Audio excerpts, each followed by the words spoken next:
मैं ज़फ़र अहमद, राजाकरण मीर कासिम समिति मुंगेर का ज़िला का अध्यक्ष, कुछ बात कहने के लिए आप लोगों के बीच में हाजिर हुआ हूँ।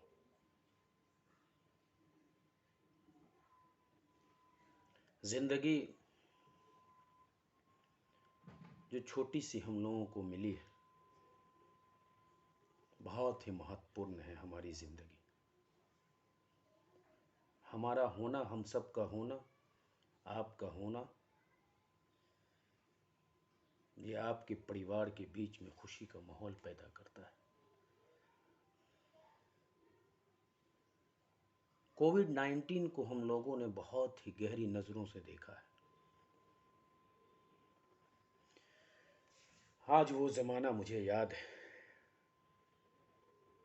जब कोविड-19 का महामारी का दौर चल रहा था।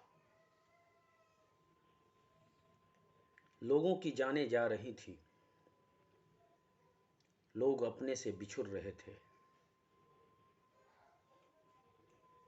बच्चों के सर से बाप का और माँ का साया उठ रहा था। उस दिन को याद करें जो कोविड महामारी ने मुझे जीना सिखा दिया है। यकीन जाने कोविड महामारी ने हमें और हम सबको जीना सिखा दिया। जब कोविड का ज़माना था, हमारी समिति, राजाकरण मीर कासिम समिति ने एक काम करना शुरू किया। इस बात की सूचना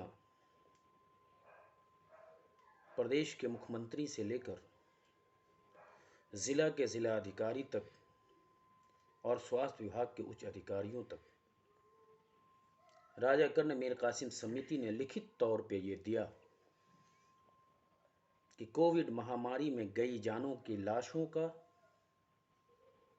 अंतिम संस्कार समिति के लोगों के द्वारा किया जाएगा। यकीन जाने जैसे ही मैंने इस कामों का जिम्मा अपने और अपने साथियों के सर पे रखा,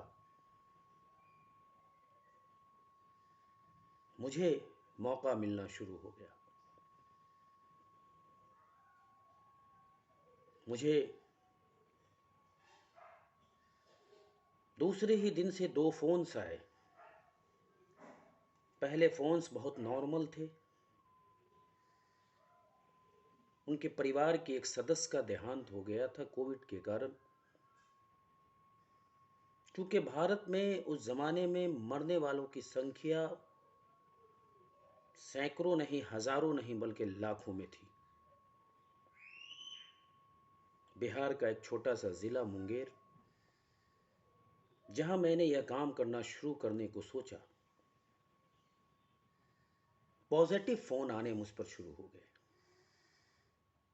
लोगों में खुशियां सी जग गई,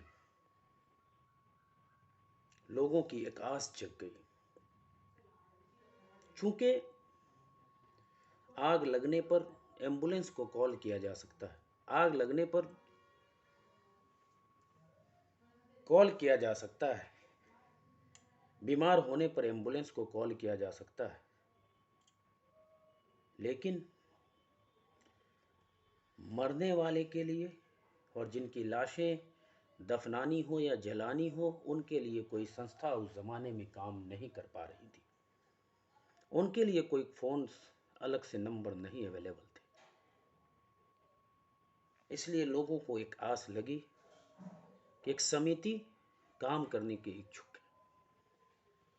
हमने उस पर काम करना शुरू किया। 2 कॉल्स दूसरे दिन से आए। पहले कॉल्स को हमने अटेंड किया और वो लाशों को हम लोगों ने दफनाने का काम किया। क्योंकि उनके परिवार का कोई सदस्य उसमें मौजूद नहीं था, सिर्फ एक मौजूद थे।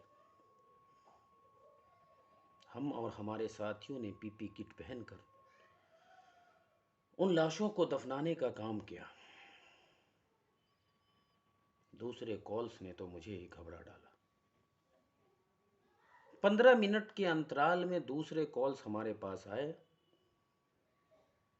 और ये कहा गया कि आप हमारे घर पर आए, हमारे भाई का देहांत हो गया है कोविड के कारण, उसका इंतज़ाम आपकी समिति करे। मुझे लगा कि आज मेरा काम करने का मतलब सार्थक हो गया। मैं और मेरे साथियों ने जब उधर भी जाना शुरू किया,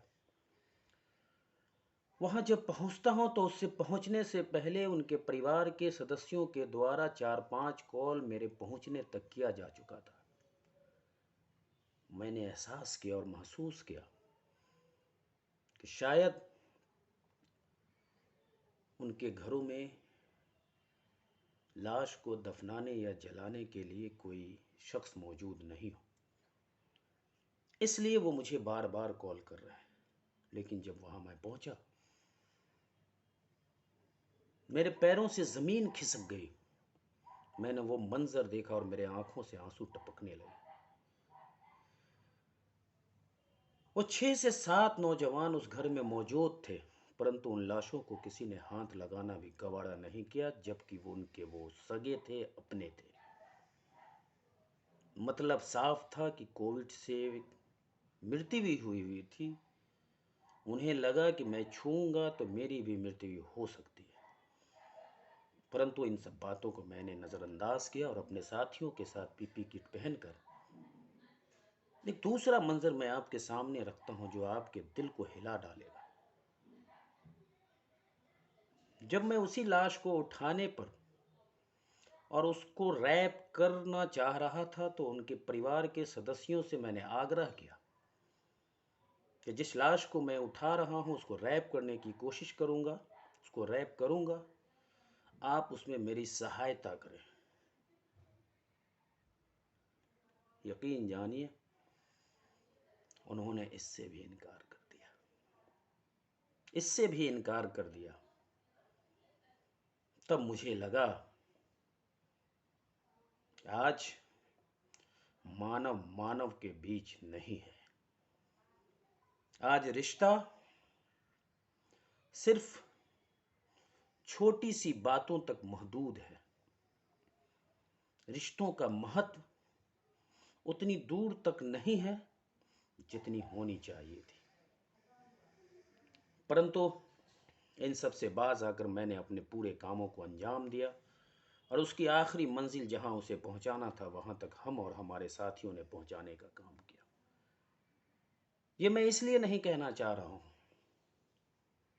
कि मुझे कोई अवार्ड की ख्वाहिश है।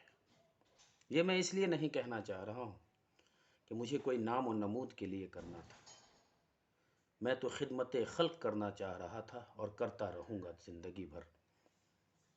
लेकिन मैं लोगों से कहना चाहता हूँ, हाँ, वो भी ज़माना एक मुझे याद है कि जब कोविड-19 का दौर चल रहा था, तो मेरे अपने हों, पराए हों, दोस्त हों, दुश्मन हों, ऑक्सीजन के लिए जब भटक रहे थे,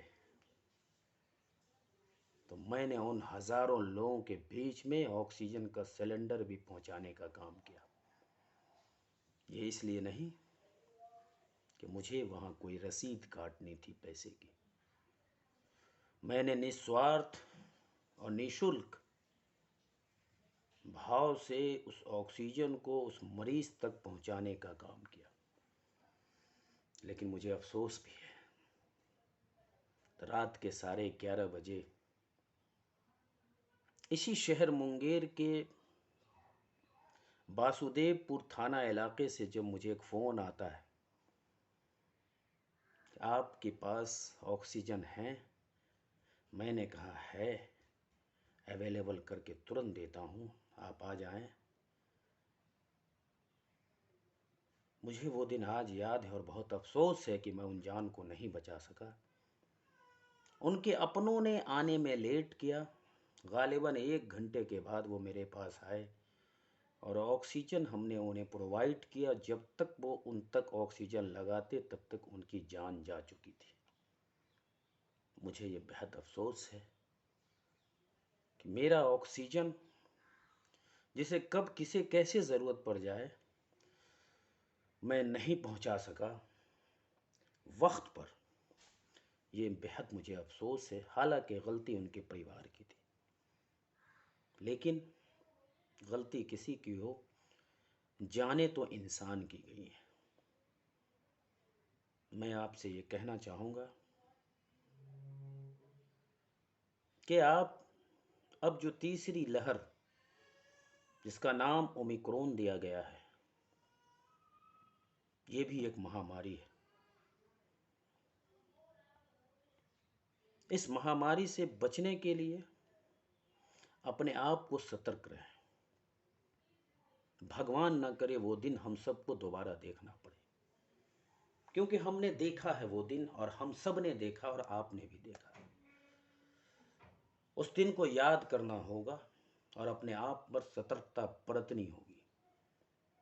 हिम्मत के साथ जिंदगी बितानी होगी, मुश्किलों का सामना करना होगा, इत्तेहाद और मिल्लत के साथ हमें रहना होगा, एक दूसरे के सहयोग दर सहयोग करना पड़ेगा, तभी जाकर इस ओमिक्रॉन से हमें निजात मिल सकेगी। आप दूरियां अवश्य बनाएं, मास्क और सैनिटाइज़र का उपयोग ज़रूर से ज़रूर करें, सरकार के दिए गए निर्देशों का पालन ज़रूर करें। ज़िला प्रशासन आपसे जो आग्रह, जो विनती करती है, निश्चित तौर पर उसका भी पालन करें, जिससे कि हम, आप और यह समाज बच सके। मास्क ज़रूर पहने, दूरियां ज़रूर बनाएं, सैनिटाइज़र का उपयोग ज़रूर करें। जय हिंद।